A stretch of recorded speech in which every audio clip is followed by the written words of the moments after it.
আমি আল্লাহ না তোরে এত নিয়ামত দিয়া সুন্দর করে বানাইলাম।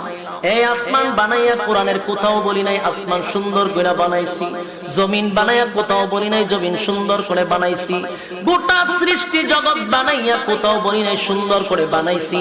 কিন্তু মানুষ রে, তুই 3.5 হাত তোরে বানাইয়া কোরআনে একটা নয় দুইটা নয় 4টা কসম করে বলছি তোরে সুন্দর করে বানাইছি।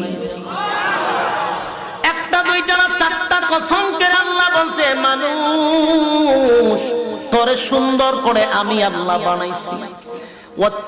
তিন ফলের কসম, জাইতুন ফলের কসম, সিনাই পর্বতের কসম, ওয়াহাযাল বালাদিল আমিন পবিত্র মক্কা নগরীর কসম। 4টা কসম করে আল্লাহ বলেন লাকাদ খালাকনাল ইনসানা ফি আহসানি তাকওয়িম।